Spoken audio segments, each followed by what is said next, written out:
akan bahas TOTBK 3. Nah, di TOTBK 3 ini ada 20 soal ya, seperti biasa. Dan kalau kita lihat adik-adik ya, untuk level soalnya rada lumayan lah, beberapa lebih susah daripada sebelumnya. Nah, untuk mempersingkat waktu, Kak Yuda mulai aja ya untuk pembahasannya untuk hari ini. Nah, nanti untuk panitia akan men-share soalnya, mangga dilihat soalnya. Ya. Nah, nanti untuk panitia akan share soalnya di sebelah sana ya, nanti dilihat sama adik-adik. Oke, kita bahas untuk ekonomi nomor 61 ya. Untuk ekonomi nomor 61. Lihat nomor 61 ya. Selisih antara biaya total untuk memproduksi 150 unit output dan biaya total untuk memproduksi 149 unit output. Nah, itu disebut dengan apa? Nah, ini disebut dengan marginal cost ya. Marginal cost. Nah, marginal cost atau yang namanya MC. Nah, ingat, marginal cost itu adalah tambahan biaya ya, adik-adik, tambahan biaya. Nah, marginal cost itu adalah tambahan biaya produksi. Nah, tambahan biaya produksi namanya marginal cost itu ya. Jadi dia memproduksi barang dan mengeluarkan biaya tambahan.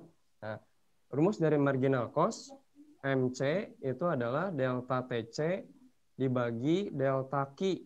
Nah, TC itu apakah? TC itu total cost, total biaya. Berarti TC2 dikurangi TC1 dibagi kuantiti yang kedua dibagi kuantiti yang pertama.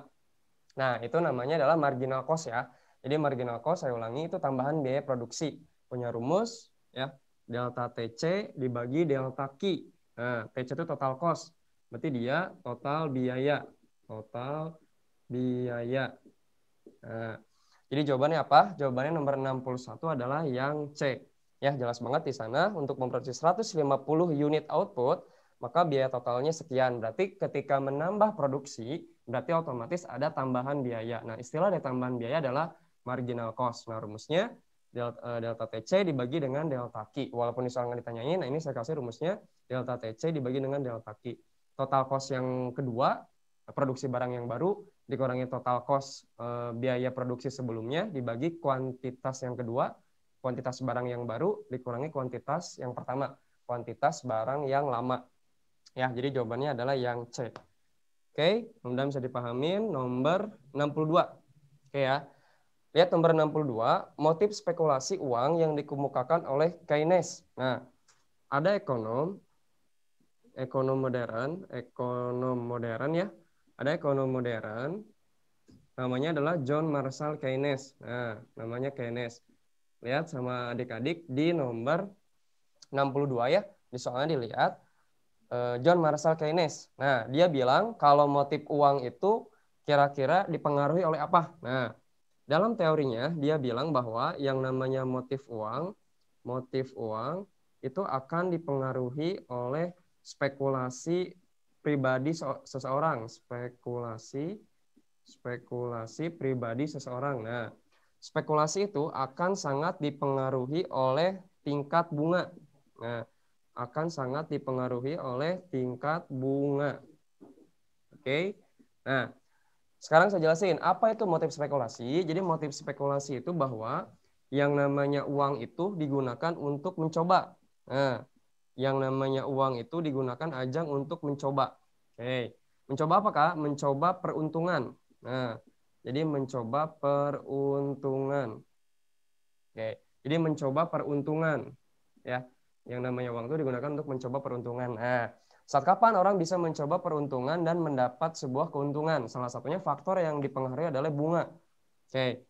Faktor yang dipengaruhi adalah bunga. Nah, orang akan untung dan mendapat bunga saat kapan? Satu, dia saat menabung. Menabung. Ya. Jadi kalau misalnya kita menabung di bank, maka kita akan dapat bunga. Jadi maksudnya ketika bunga bank itu mengalami peningkatan, maka yang terjadi adalah orang-orang itu tergiur sehingga dia bisa menabung. Ya. Ketika dia menabung, maka dia akan dapat bunga yang cukup tinggi. Itu pertama. Yang kedua, kata Keynes, orang itu akan dapat keuntungan dari bunga saat kapan? Saat membeli surat berharga. Nah, surat berharga. Oke. Jadi saat membeli surat berharga ya. Surat berharga kelas 10 masih ingat itu tentang pasar modal namanya apa? Obligasi. Nah, Jadi memberi surat berharga yang bernama obligasi. Nanti kalau misalnya kita beli obligasi di pasar modal, maka kita akan dapat keuntungan bunga yang cukup besar. Nah, saya ulangi, jadi ekonom modern, James Keynes bilang bahwa manusia itu melakukan motif spekulasi dalam hidupnya, terutama motif spekulasi untuk uang, mencoba mencari peruntungan. Ya, mencoba mencari peruntungan dari apa? Dari tingkat bunga. Karena seseorang dengan uang dan lewat bunga, dia akan dapat keuntungan. Yang pertama lewat menabung, dan yang kedua membeli obligasi di pasar modal. Sehingga dia akan memperoleh yang namanya keuntungan. Ya, gitu. Oke, gimana ya? Bisa dipahami ya? Nomor 62, jadi apa? Kayud jawabannya nomor 62 adalah yang E ya. Tingkat suku bunga. Mudah-mudahan bisa dipahamin. Oke, itu nomor 62 ya. Dilihat soalnya. Nanti ada di share screen. Nomor 62, E, tingkat suku bunga. Nomor 63. Nomor 63, jika pemerintah memberi subsidi pupuk kepada petani, maka tingkat keseimbangan harga gimana? Nah, nomor 63, terus di bawah ya. Subsidi itu adalah bantuan. Nah, subsidi itu adalah bantuan ya. Jadi pemerintah memberi bantuan berupa uang tunai secara tidak langsung kepada masyarakat. Sehingga apa? Sehingga pupuk itu jadi lebih murah. Nah, pupuk murah ya. Bantuan ya. Nah, ada subsidi pupuk. Jadi kalau misalnya pupuk itu disubsidi dibantu oleh pemerintah, maka yang terjadi pupuk itu akan murah. Kalau pupuk itu akan murah, maka yang terjadi adalah harganya akan turun ya. Maka yang terjadi harganya akan turun. Emang tujuannya itu supaya harga itu turun. Oke, soalnya dibantu oleh pemerintah, pupuk itu supaya harganya turun. Kalau harganya turun, maka harapannya permintaannya naik. Nah, maka permintaan naik. Jelas dong ketika memang permintaannya naik kan berarti pemerintah itu berharap bahwa produksi padi dan produksi hasil kebun semuanya itu bisa melimpah hasil produksinya gitu. Makanya setiap tahun pemerintah memberikan subsidi pupuk, tidak hanya subsidi untuk bahan bakar minyak ataupun subsidi listrik, tapi juga subsidi atau bantuan untuk pupuk. Ya, bantuan secara tidak langsung berupa pupuk murah.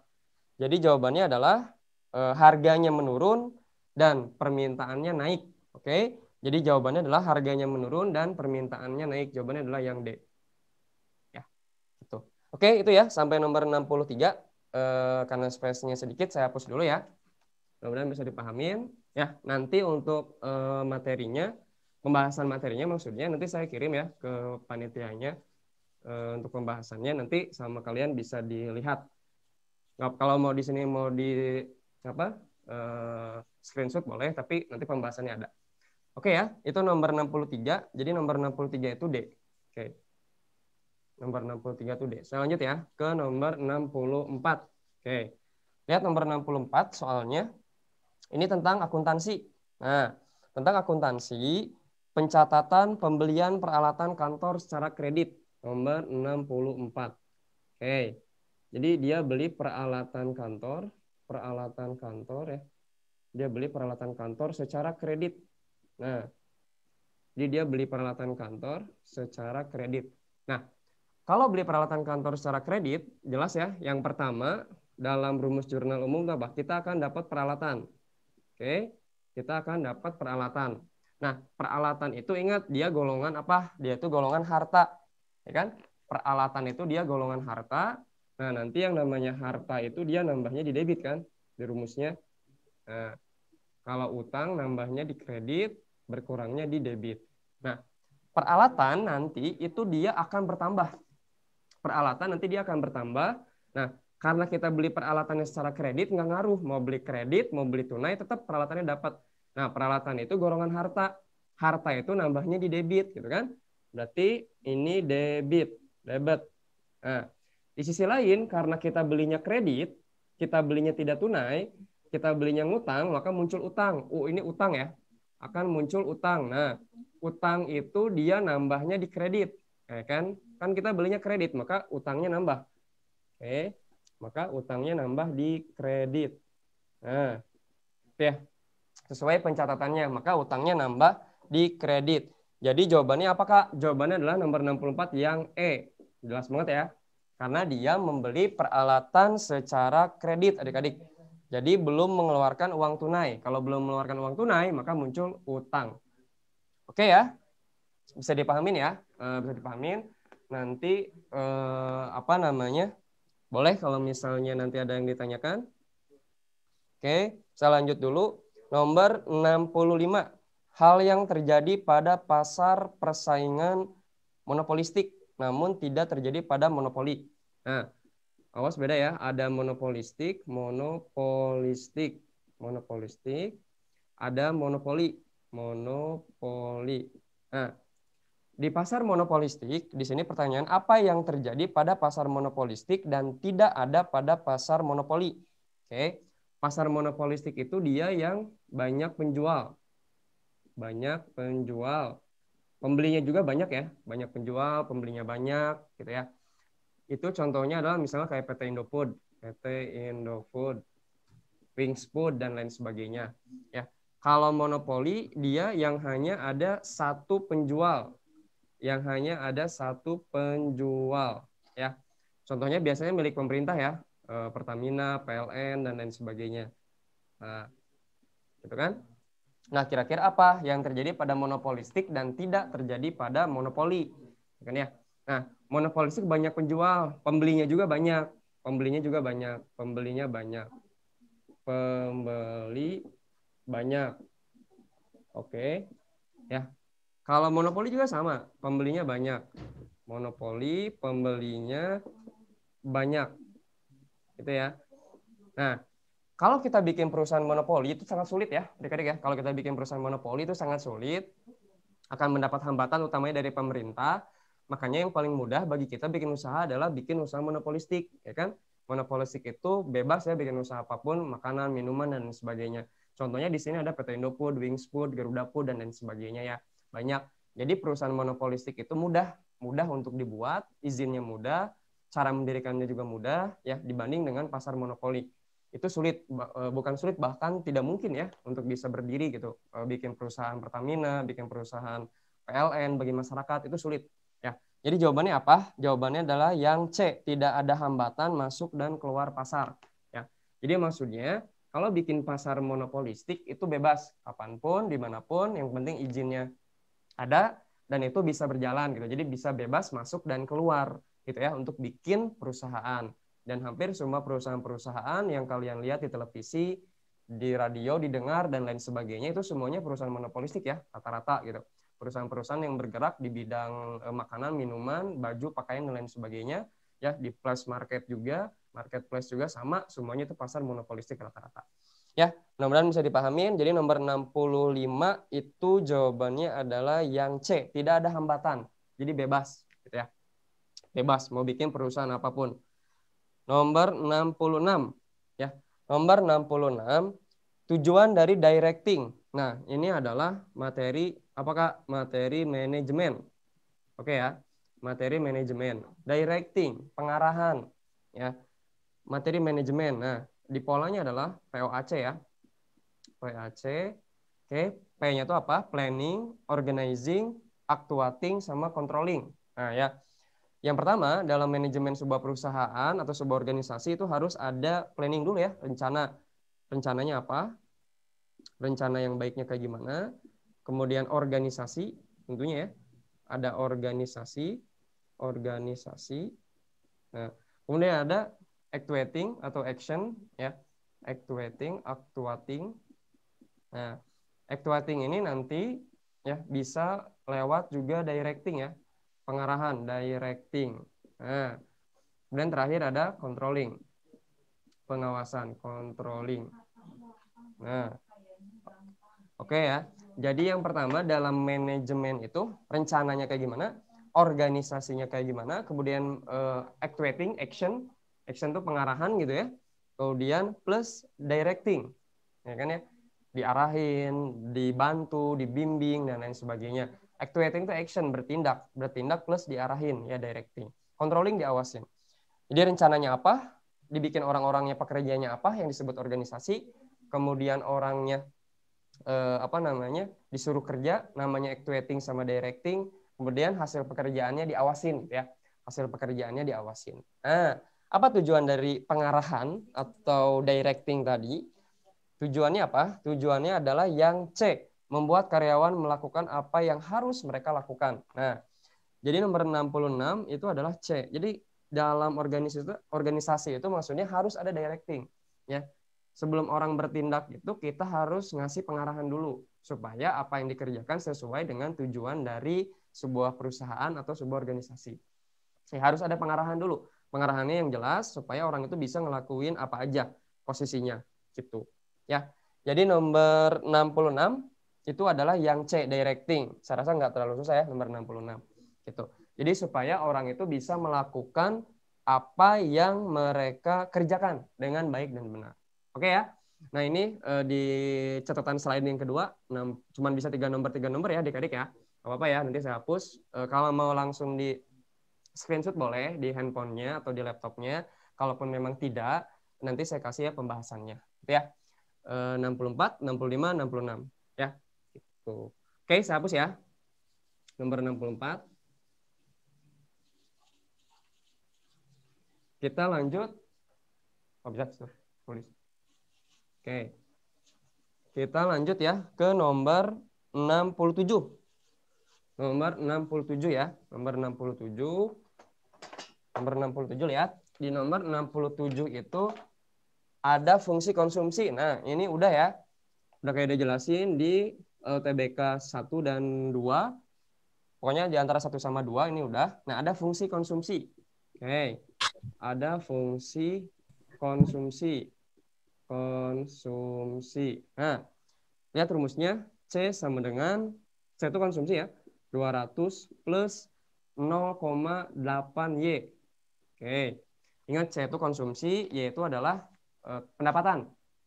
Nah, masih ingat gimana pola rumusnya? Ini tuh A, ini tuh B gitu ya. A sama B gitu. Nah, di sini tanyakan berapakah koefisien multiplier. Nah, ada namanya saya ingat ya, koefisien multiplier. Nah, koefisien multiplier ya, itu dia rumusnya apa? Kita tulis dulu ya. 1/1 min MPC. Nah, itu rumusnya. 1/1 min MPC. Nah, oke ya. Nah, koefisien multiplier adalah apa? Koefisien yang menunjukkan hubungan kemampuan konsumsi seseorang terhadap sebuah barang. Tolong ya. Koefisien yang menunjukkan hubungan kemampuan konsumsi seseorang terhadap sebuah barang. Namanya koefisien multiplier. Ya, nanti kalau ada di UTBK biasanya lambangnya dia K ya, adik-adik ya. Biasanya dia lambangnya K. Jadi kata koefisien dari huruf depannya K gitu lambangnya. Jadi K sama dengan 1/1 min MPC. Yuk pecahkan gimana? B itu masih ingat waktu kemarin, waktu minggu lalu, B itu sama dengan apa? Sama dengan MPC gitu kan? Ya. Jadi B itu sama dengan MPC. Nah, apa MPC? Marginal propensity consume. Marginal itu apa? Tambahan. Ya. Tambahan konsumsi. Nah, ya. Tambahan konsumsi. Gitu kan? Ya. Jadi B itu sama dengan MPC. Kelihatan ya? B itu sama dengan MPC. Saya ulangi. MPC itu tambahan konsumsi. Nah, berarti koefisien multipliernya berapa? Ya kan? Berarti si manusia itu hubungan untuk bisa mengkonsumsinya dalam angka itu kira-kira berapa? Nah, rumusnya 1 dibagi 1 min MPC. Ya. Jadi nggak 1 dibagi MPC, enggak. Jadi 1 dibagi 1 min MPC. Jadi 1/1 min 0,8. Bisa lah ya. Berarti 1/0,2. 1 dikurangi 0,8, 0,2 ya. Nanti berarti 1 dibagi 0,2 berapa? Berarti 1 dibagi 0,2. Belakang koma 1 ya. Jadi 10. 10 dibagi 2. Jawabannya adalah 5. Nah, jadi hasrat dia untuk mengkonsumsi itu koefisiennya adalah 5. Gitu ya. Secara angka koefisiennya 5. 5 itu cukup besar ya. Artinya berarti individu tersebut kurang lebih bisa konsumsi untuk menambah konsumsinya 50% dalam hidupnya. Jadi jawabannya apa? D. Nah, itu ya. Koefisien multiplier ini belum pernah saya jelasin, tapi kalau yang ini udah ya. Mudah-mudahan bisa di review lagi, dilihat lagi catatannya. Atau bab-bab yang saya kasih pembahasannya waktu itu. Oke ya? Jelas ya? Nomor 67. Jadi D. multiplier ekonomi, ya kan, hasrat untuk menambah konsumsi adalah 5. Jadi cukup besar, saya ulangi, sebesar 50% lebih, kemungkinan 68. Oke, lanjut nomor 68, ada fungsi permintaan. Nah, selalu ya, kalau ada kata fungsi permintaan, fungsi mah jelas ya, matematik, ada fungsi KID. KID itu apakah? Quantity demand. Jadi quantity demand permintaannya berapa? Itu 200 min 4P. Oke ya. Kemudian jika harga, berarti P-nya, P1, price, P itu ya, P itu price, ingat, 20. Berapakah atau apakah sifat dari permintaan itu? Nah, apa sifatnya? Pertama kita cari dulu nilai elastisitasnya. Oke, saya ulangi ya, elastisitasnya berapa? Jadi elastisitas itu hubungan antara harga dengan barang. Nah, kira-kira berapa hubungan antara harga dengan barang? Oke, nah ini pakai rumus turunan ya, atau diferensiasi. Oke, Q aksen kali P1 dibagi Q1. Nah, pakai diferensiasi, saya ulangi ya. Dia pakai diferensiasi. Oke, ini belum pernah saya jelasin. Kalau yang waktu itu mah saya jelasin itu yang rumus biasa. Nah, ini kenapakah harus pakai rumus diferensiasi atau turunan, memakai rumus matematik lah istilahnya mah? Karena di sini yang diketahui itu fungsi matematik ya. Karena diketahui di sini fungsi matematik dan sulit kalau tidak memakai turunan untuk mengerjakannya. Oke, kita turunin dulu gimana? Turunan kelas 11 kalau nggak salah belajar ya. Diferensiasi. Nah, ini misalnya gini contoh dulu ya. Turunan 2x. Turunan 2x itu berapa? X-nya hilang. Jadi 2. Berarti Kak kalau misalnya turunan 4P, berarti P-nya hilang. Iya, berarti P-nya hilang, jadi turunannya 4. Gitu. Jadi turunannya kalau di ekonomi mah sederhana ya, nggak seribet di matematik gitu untuk turunannya. Nah, kalau angka diturunin berapa? Turunan 100 misalnya. Angka berapapun diturunin pasti 0. Oke? Angka berapapun diturunin pasti 0 gitu posisinya. Ya. Kalau turunan 3P berapa Kak? P-nya hilang, berarti 3. Tuh, ya. Itu turunan namanya ya, seperti itu. Oke? Coba kita turunin yang tadi. Kita turunin Q aksen. Nah, lihat. Q aksen. Ini diturunin mah tinggal dihilangin aja ya variabelnya. Q aksen, turunin. Turunan 200, 0. Diferensiasinya. Turunan min 4P, P-nya hilang. Berarti min 4. Gitu kan? Berarti Q aksennya 0 min 4, berarti min 4. Selesai gitu kan? Ya, turunannya. Jadi tinggal dihilangin aja ya adik-adik ya, si variabelnya gitu. Yang nempelnya. Gitu. Jadi nggak ribet kayak matematik lah. P1-nya ada ya 20. Nah, kita tinggal cari Q1. Ini Q aksen ya, kutipnya di atas, ini si tandanya di bawah Q1 gitu maksudnya. Oke, kita cari P1-nya udah ada nih. Q aksennya udah ada min 4. Kemudian Q1-nya belum ya. Q1-nya belum. Jadi gimana Kak? Masukin. Disubstitusi kalau dalam matematik ya, disubstitusi. Berarti P1-nya masukin ke fungsi QD. Ya, disubstitusi berarti dimasukin. Berarti Q sama dengan 200 min 4P. P-nya ganti sama 20. Berarti 200 dikurangi 4 kali 20 ya. 4 kali 20. Jadi 200 kurangi 80 jadi 120. Ya. Jadi Q1-nya 120 ya. Masukin ke data yang tadi ke rumus. Berarti Q-nya tadi Q aksennya dalam min 4 dikali P1-nya 20 ya, dibagi 120 ya. Gitu kan? Jadi tinggal dikaliin. Berarti E-nya min 4 kali 20 berarti min 80. Min 80 dibagi 120 ya. Berarti 8 per ini kemungkinan 0, ya. 12. Oke. Dibagi 4 ini 3. Dibagi 4 ini 2. 2 ya. Sorry 2. Ini dibagi 4 3. Nah, 2 per 3. 2 per 3 itu berarti 0,6 posisinya. Oke. Nah, di sini dia minus ya. Minus 0,6 posisinya. Nah, ingat dalam elastisitas itu dia bersifat mutlak ya. Jadi tidak ada minus. Oke. Saya pakai tanda pagar. Tanda pagar itu mutlak. Artinya tidak ada negatif. Ya kan? Soalnya min 80 dibagi 120. Jadi mana 4 kali 20 kan min 80 kan? Dibagi 120. Jadi 80, 8 per 12. Coret-coret ya nolnya. 8. Diperkecil ya. 8 per 12. 8 bagi 4, 2. 12 bagi 4, 3. 2 per 3. 2 per 3 itu min 0,6. Tapi di elastisitas tidak ada negatif. Jadi 0,6 aja. Nah, 0,6 ya. Karena dia hasil E-nya lebih kecil daripada 1, maka sifatnya namanya inelastis. Oke. Inelastis. Jadi jawabannya adalah yang E. Oke ya, mudah-mudahan bisa dipahami. Oke, jawabannya. Bisa. Oke, jawabannya adalah inelastis ya. Oke, selanjutnya di sini ya. Nomor 69. Nomor 69.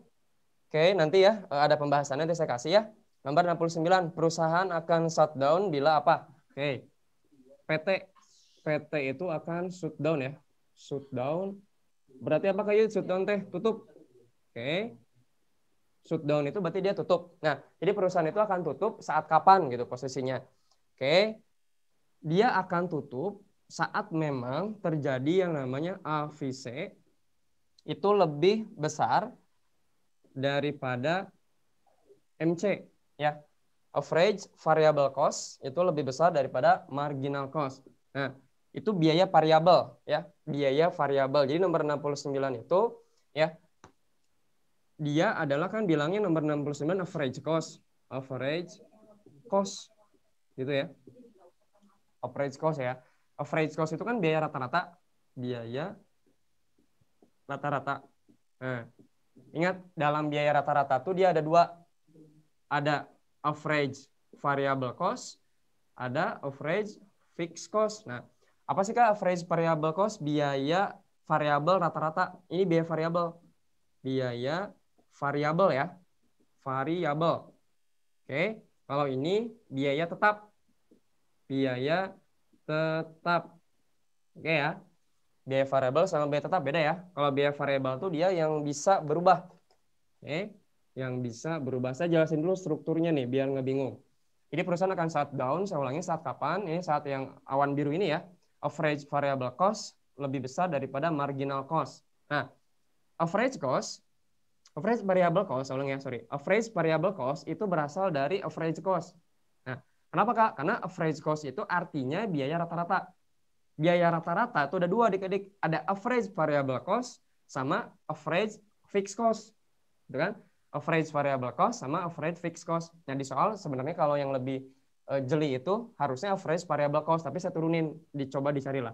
Nah, average variable cost, saya ulangi ya, ke average cost, karena average cost itu biaya rata-rata, ada biaya variabel, ada biaya tetap. Oke, biaya variabel apa aja Kak? Kayak biaya gaji, ya kan? Listrik, nah, dan lain sebagainya. Itu yang bisa berubah lah. Kalau biaya tetap yang dibayar setahun teh segitu, sewa gedung ya, asuransi misalnya setahun teh segitu aja gitu ya. Nah, dia perusahaan akan mengalami shutdown atau tutup saat average variable cost itu lebih besar dari marginal cost. Nah, marginal cost itu tambahan biaya. Tambahan biaya. Nah, makanya sebuah perusahaan harus hati-hati ketika memang menambah biaya, jangan sampai yang terjadi average variable cost-nya tak terkendali. Jadi biaya variabelnya tak terkendali. Ya kan? Listrik, kemudian air, dan lain sebagainya, itu tak terkendali. Maka kalau tak terkendali dan lebih besar dari tambahan biaya total, maka perusahaan bisa shutdown ya. Atau bisa yang namanya tutup. Makanya beberapa perusahaan untuk supaya tidak shutdown atau tidak tutup, dia mengantisipasi dengan cara mengurangi biaya tetap. Ya kan? Dia mengantisipasi dengan cara mengurangi biaya tetap. Ya kan ya? Mengurangi sewa gedung, mengurangi sewa tempat, mengurangi asuransi, dan lain sebagainya. Itu biar dia nggak shutdown gitu posisinya. Ya kan ya? Untuk bisa menyeimbangkan biaya variabel posisinya. Nah, jangan sampai, saya ulangi, biaya variabel lebih besar daripada tambahan biaya yang terjadi gitu posisinya. Kalau itu udah terjadi, maka tidak akan bisa ketutup oleh pendapatan. Ya kan ya? Karena percuma ada pendapatan dapat, kemudian keluarin untuk biaya variabel, keluarin untuk biaya tambahan, variable cost-nya gede, marginal cost-nya gede, biaya tambahannya, ya udah perusahaan itu akan shutdown atau tutup. Di sini nomor 69 itu berarti B ya. Kalau mau adik-adik tambahin jadi average variable cost boleh ya. Tapi kalaupun enggak juga nggak apa-apa karena udah dicari turunannya ke sini arahnya. Oke ya. Jadi jawabannya B. Jangan sampai biaya variabel lebih besar daripada marginal cost. Oke, itu ya. Mudah-mudahan bisa dipahamin. Nomor 69.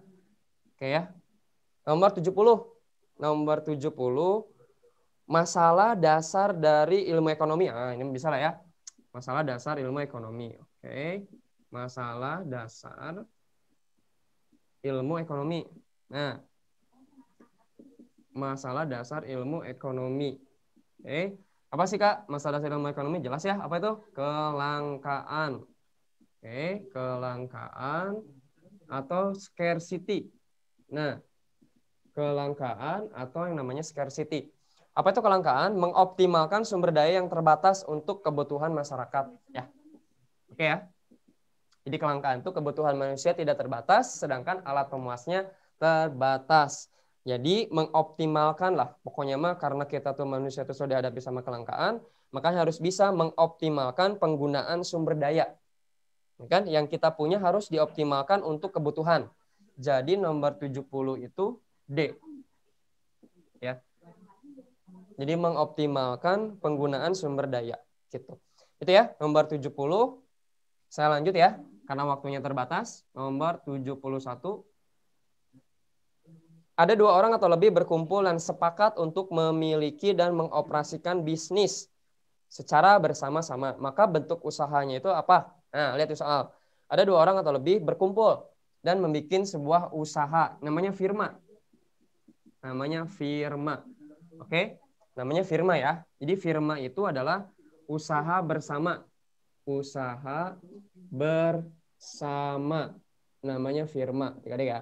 Jadi firma itu kakak ulangin, usaha bersama. Jadi modalnya sama, patungannya sama, gitulah istilahnya namanya firma. Biasanya modalnya sama, gitu. Sama rata, modal saya tulis ya, sama rata. Jadi usaha 2 orang atau lebih. Jadi kalau misalnya ada 2 orang atau 3 orang misalnya, 3 orang tuh bikin usaha, modalnya 3 juta, berarti 1 juta ewang, ya kan? Udunannya gitu, 1 juta ewang. Nah itu tuh namanya firma, istilahnya gitu posisinya ya. Bisa berbentuk usaha jasa, firma dagang, ya kan? Mohon maaf, berbentuk usaha jasa, misalnya seperti firma hukum, ya kan, dan lain sebagainya, ataupun berbentuk usaha dagang, seperti firma dagang, gitu. Ya, itu boleh posisinya gitu.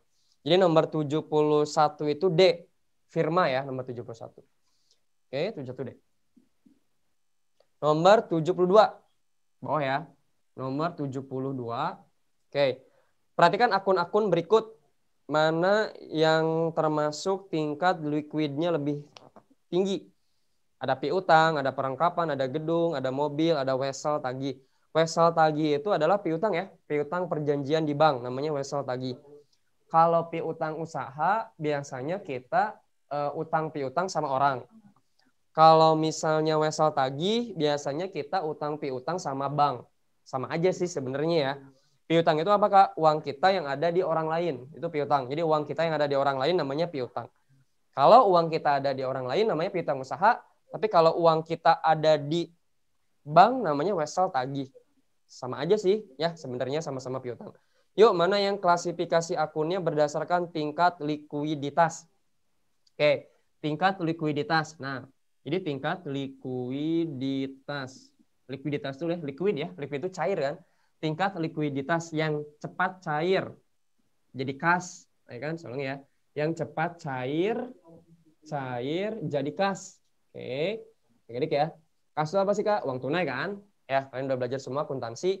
Jadi yang cepat cair jadi kas tuh dari mana sih urutannya gitu kan ya posisinya. Kira-kira kalau dia cepat cair tuh jadi uang kas, jadi uang tunai, kira-kira dari mana urutannya? Ya, kan yang paling tinggi. Oke, yang pertama wesel. Jelas ya? Wesel ya, wesel itu dari bank jadi cepat cair pasti. Yang kedua piutang. Piutang uang kita yang ada di orang lain, tagihan itu juga cepat cair jadi uang tunai. Kemudian perlengkapan ya, perlengkapan kantor, kertas, pensil, ballpoint dan lain sebagainya, karena mudah untuk dijual dan mudah untuk dipakai jadi cepat cair. Kemudian mobil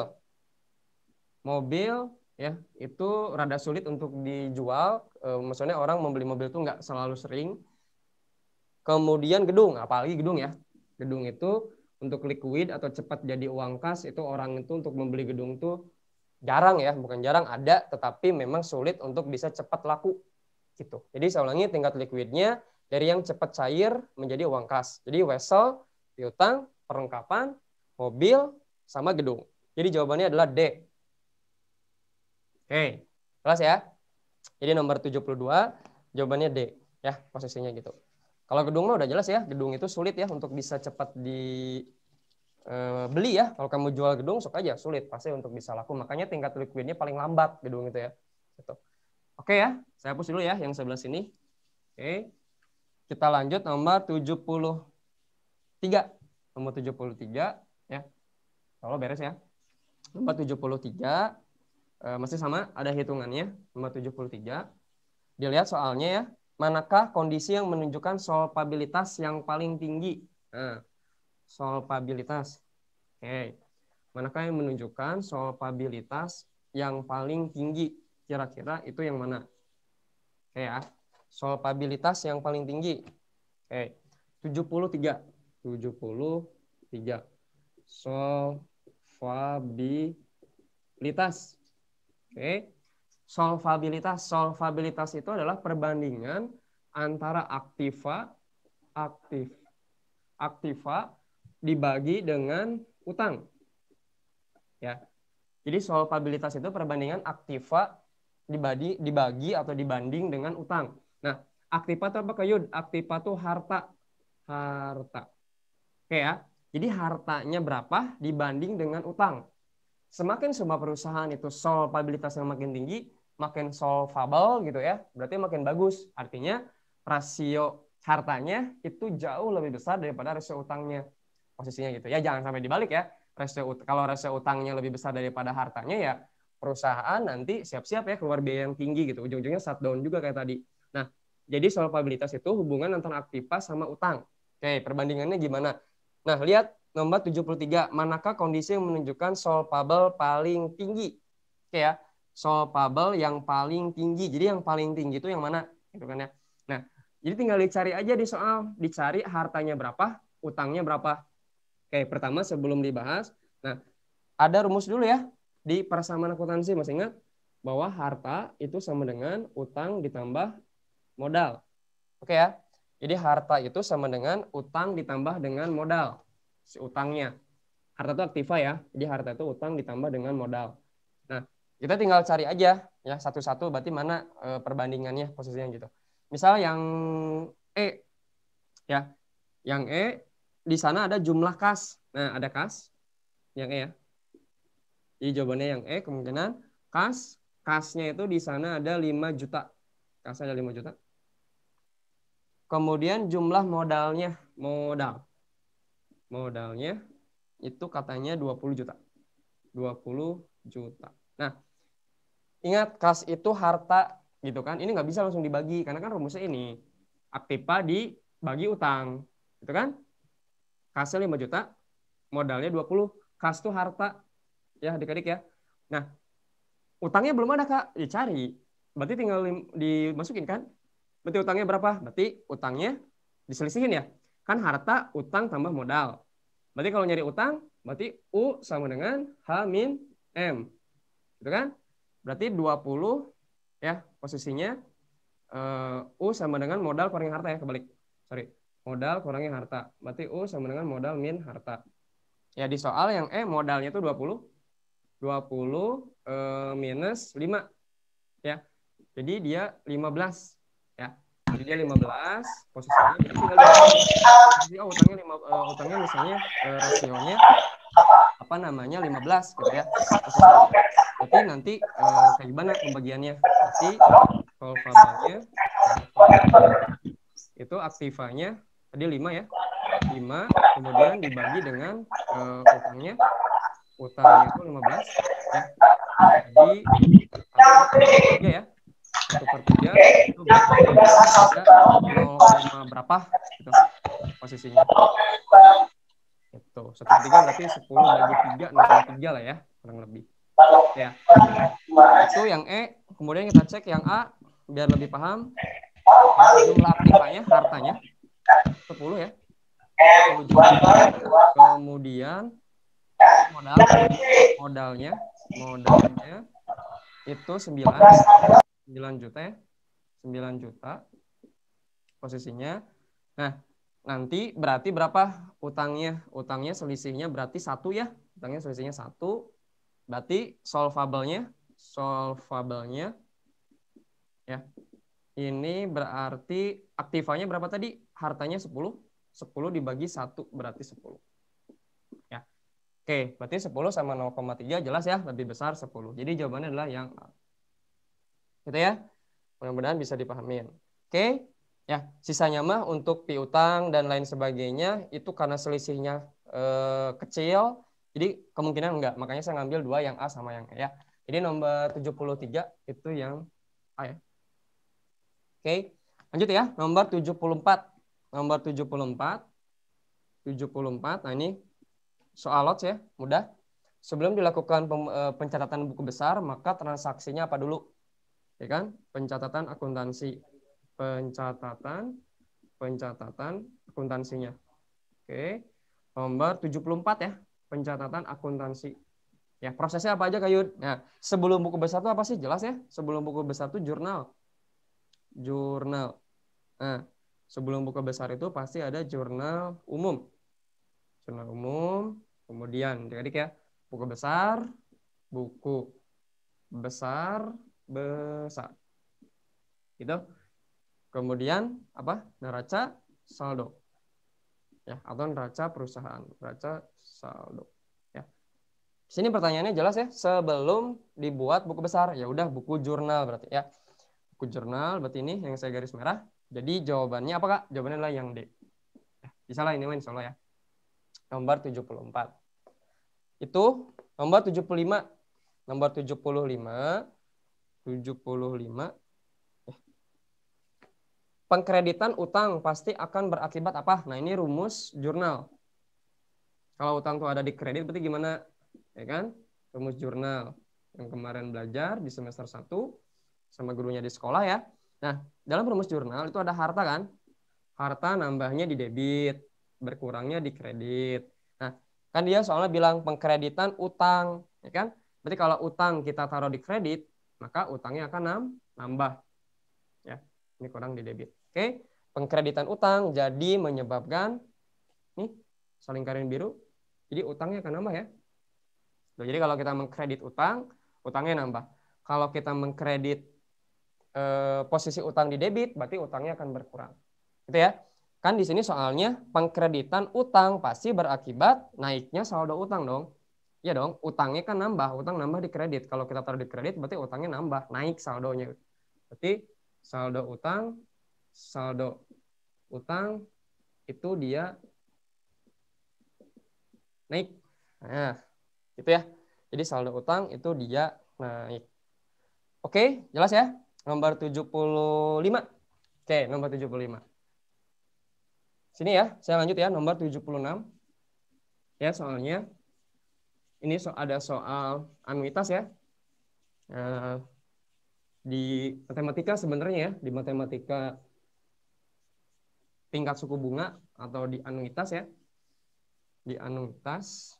Ya, nah ini nomor 76 ya, nomor 76 ada soalnya di anuitasnya, di soal anuitas.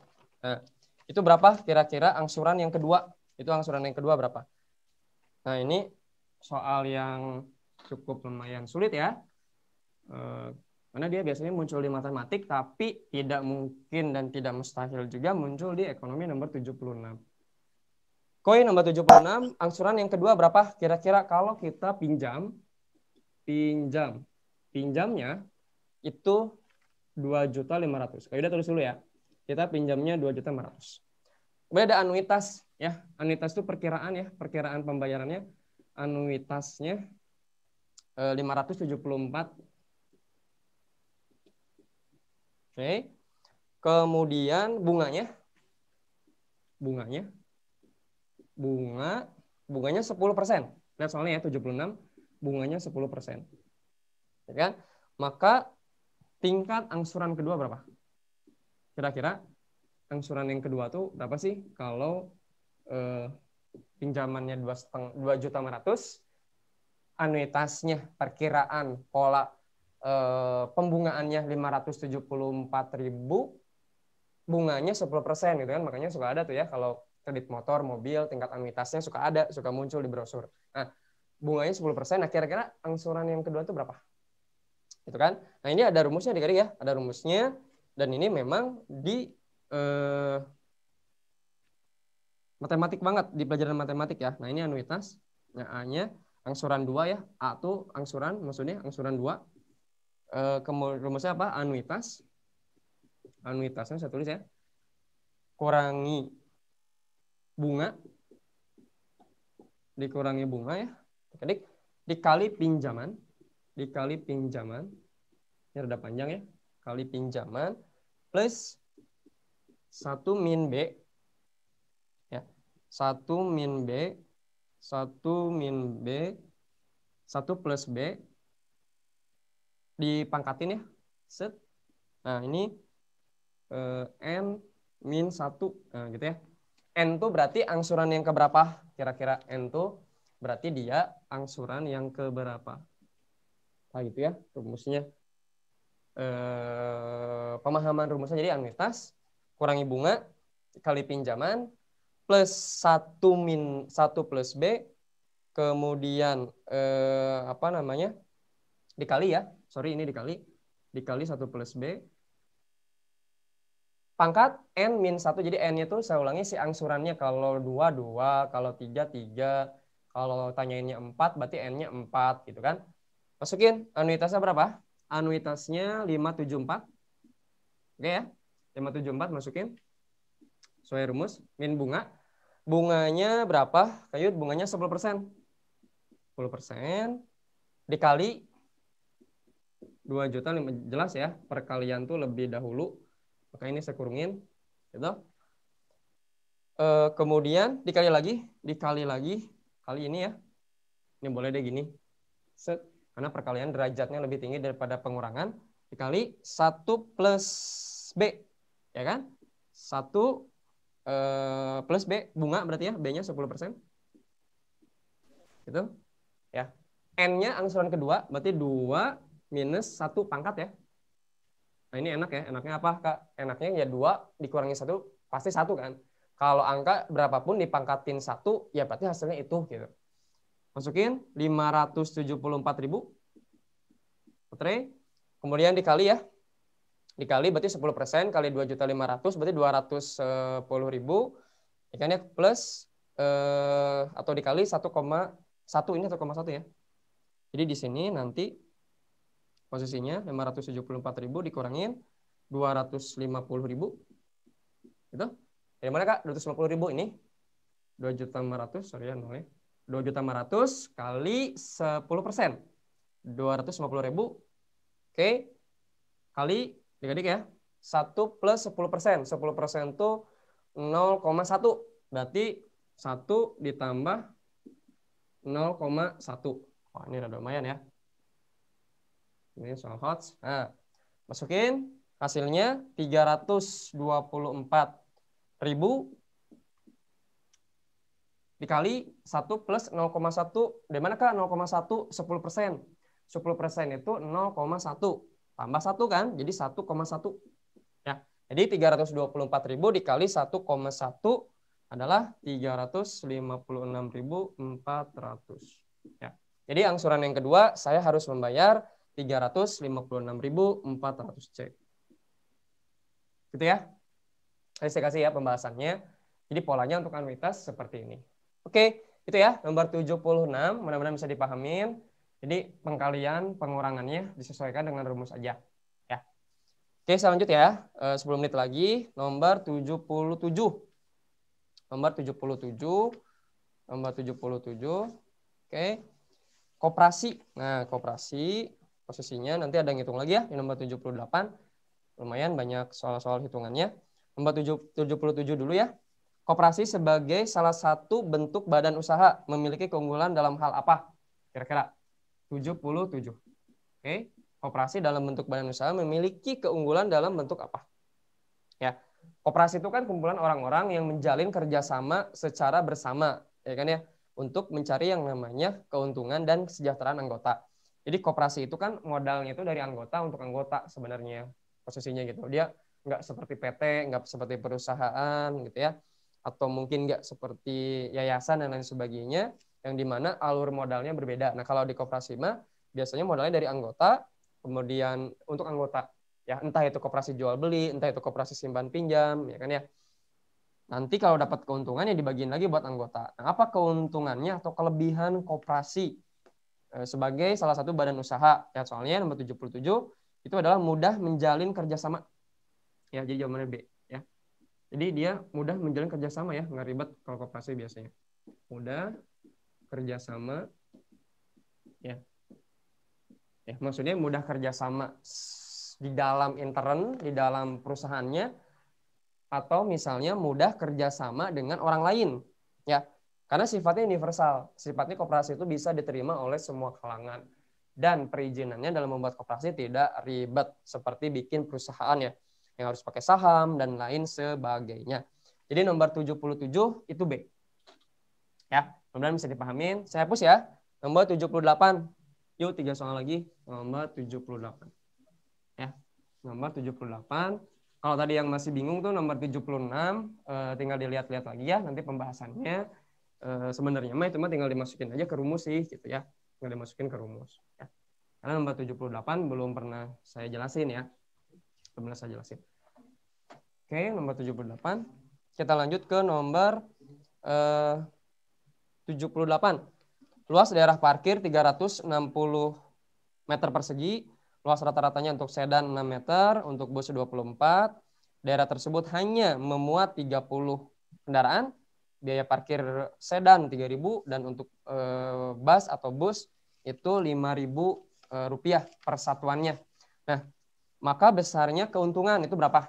Oke, nomor 78. Ini juga matematik ya. Nomor 78. Ini lumayan, soal HOTS juga, nomor 78 itu. Nah, oke, cek nomor 78. Oke, ini harus pakai permisalan ya. X itu saya misalkan mobil. Mobil karena ini harus pakai pertidaksamaan ya. Sama persamaan lah gitu, pokoknya mah di matematika. Y itu adalah bus. Oke. Nah, kita lihat, tadi kan di soalnya apa? Ada 6 ya di soalnya itu, tadi lihat sama adik-adik semua di soalnya. Itu dia ada sedan itu 6 meter, bus itu 24 meter. Semuanya ditampung dalam luas lahan 360. Berarti saya bikin ya, 6X sedan ya, maksudnya 6XT, 6 mobil sedan tambah 24 bus Y sama dengan 360. Itu adik-adik ya, persamaannya dulu. Dari mana kan 6 di soal? 6 mobil, 24 bus sedan, mobil teh sedan ya di sana mah. Mobil sedan gitu, satu tulis lah ya, mobil sedan gitu. Jadi 6 sedan, 6X tambah 24 bus atau bus Y. Kemudian posisinya ternyata dia bilang lagi untuk keduanya mobil dan sedan itu, atau mobil sedan dan juga bus maksudnya ya, soalnya ya, untuk keduanya mobil sedan dan bus itu memuat 30 aja. Jadi di tempat parkir itu hanya 30, tidak lebih. Soalnya di tempat parkir itu hanya 30 dan tidak lebih. Berarti gimana? Berarti X ditambah Y, yaitu bus ya, itu sama dengan 30. Nah, begini kan? Jadi gimana nih? Kita pakai pertidaksamaan, ya, eliminasi lah gitu ya. Pakai eliminasi juga, ini dikali 1 ya. Ini dikali 6. Biar sama kan? Si penyebutnya biar sama. Kali 1, ini kali 6 yang bawah. 6X kali 1 berarti tetap sama ya. Ini 6X ditambah 24Y sama dengan 360. Dikali 6. Kenapa yang di bawah dikali 6? Ya, ini kan biar sama. Ini kan di sini 6 kan, X-nya kan. Jadi kali 6 biar sama. Berarti X kali 6, 6X. Ya, kita mau menghilangkan X. Y kali 6, berarti 6Y ya. 6Y sama dengan 3 kali 6, 180. Nah, kita eliminasi ya. Tulis ini, eliminasi. Nah, sok, eliminasi. Jadi berapa? 6X kurangi 6X, 0 kan? 24 kurangi 6. Ya, 18. 18Y sama dengan 360 kurangi 180. Sama ya, 180. Nah, kita punya berarti Y-nya sama dengan 180 dibagi 18. Oh, ternyata Y-nya adalah 10 posisinya. Nah, udah ketemu kan? Berarti si nilai dari mobil tadi posisinya 10. Kita masukin berarti X ditambah Y. Ya kan? Masukin ke sini disubstitusi sama dengan 30. Masukin kan sama kalian? Nah, masukin disubstitusi di sini. Oke. X-nya berapa? X-nya yang kita cari plus 10 sama dengan 30. Berarti Y-nya untuk bus ya 30 dikurangi 10. Jadi 20. Nah, udah ketemu tuh lengkap ya variabelnya. Nah, di soal ditanyakannya bukan itu, tapi berapakah pendapatan total. Berarti kalau bikin skema pendapatannya, ini panjang ya. Pendapatan, itu berapa Kak? Pendapatannya berarti kan tadi berapa? 3.000. Harganya ya. Harganya untuk mobil 3.000. Ya kan? 3.000 X plus posisinya. Berarti kan tadi skemanya adalah, saya ulangi ya. Skemanya untuk bus berarti hanya 10 bus. Itu untuk mobil sedan berarti posisinya, oh ini salah, sorry, ini X ya, sorry, ini X. Untuk mobil sedan berarti berapa? 20 sedan. Oke, jadi si lahan parkir itu bisa nampung tempat parkir itu hanya 10 bus dan 20 sedan. Tapi pertanyaannya bukan itu, pertanyaannya berapa pendapatannya, ya kan? Di soal di ujung diketahui ada untuk sedan 3.000 per sedannya, untuk bus itu 5.000 ya, untuk bus itu 5.000. Berarti 3.000 X plus 5.000 Y. Ya dong. Berarti 3.000 X-nya tadi sedannya 20 ya, 3.000 kali 20 ditambah 5.000 kali 10. Nah, itu ya. Ini berapa? 3 kali 2 6, berarti 60.000 tambah 50.000. 6 tambah 5 11. Jadi 110. Ya. 110.000 itu jawabannya adalah yang C. Nah, gitu ya. Jadi jawabannya yang C. Itu nomor 78. Oke. 3 menit lagi ya. Oke, 78 2 soal lagi. Nah, itu yang itunya ya. Yang panjangnya 2 soal lagi mah mudahlah, insyaallah ya. 2 soal lagi 79. 79. Ini saya hapus ya. Jadi nomor itu mudah-mudahan bisa dipahamin. Oke ya. 79. Yo, 2 menit lagi. Perkembangan teknologi menyebabkan handphone mengakibatkan perkembangan yang pesat dan menurunnya perusahaan. Nah, perusahaan-perusahaan handphone bangkrut, ya kan? Perusahaan-perusahaan handphone bangkrut, nomor 78, ya. Ini kunci 3D-nya adalah PT-nya bangkrut. Nah, kalau misalnya PT-nya bangkrut, itu dia berarti mengalami krisis, ya, krisis ekonomi. Kalau krisis ekonomi itu berarti namanya pengangguran konjungtural. Oke ya, konjungtural. Jawabannya E. Ya, ada guru juga yang bilang namanya siklis, ya kan? Atau konjungtur. Ya, jawabannya yang E. Oke, ya. Kalau musiman karena musim, kalau struktural itu diganti lahan tani jadi lahan kebun, lahan tani dan kebun diganti jadi industri. Kalau terselubung itu yang tidak sesuai dengan lulusan, ya, jadi lulusannya apa, kerjanya apa misalnya. Kalau normal itu nggak ada, ya. 79, sorry. 79, jawabannya siklis ya, karena perusahaannya bangkrut. Terakhir, 80. Nah, 80, PHK besar-besaran tak terbantahkan sehingga mengakibatkan tingkat pengangguran, dampak sosial. Jelas ya? Kalau dampak sosial mah berarti bukan dari dampak ekonomi, nah, kan? Tapi dari dampak segi kehidupan sosial, ya. Jadi yang mana tingginya kejahatan. Jadi dampak sosial dari pengangguran adalah tinggi kejahatan, ya. Atau kalau sosiologi bilangnya kriminalitas ya. Gitu, ya. Kalau untuk pendapatan nasional turun, kemudian pendapatan negara turun, itu mah dampak dari ekonomi. Kalau dampak sosialnya yang paling kerasa adalah tingginya kriminalitas dari sebuah pengangguran. Oke, itu saja adik-adik ya. Mudah-mudahan bisa dipahami. Nanti untuk pembahasannya saya kasih ke panitia, saya kirimin. Jadi kalau tadi yang nggak sempat screenshot dan lain sebagainya nanti udah ada ya pembahasannya. Jadi adik-adik tinggal catat aja, tinggal lihat aja. Oke, terima kasih. Sampai bertemu di lain kesempatan dari Kak Yuda. Terima kasih. Assalamualaikum warahmatullahi wabarakatuh. Ya,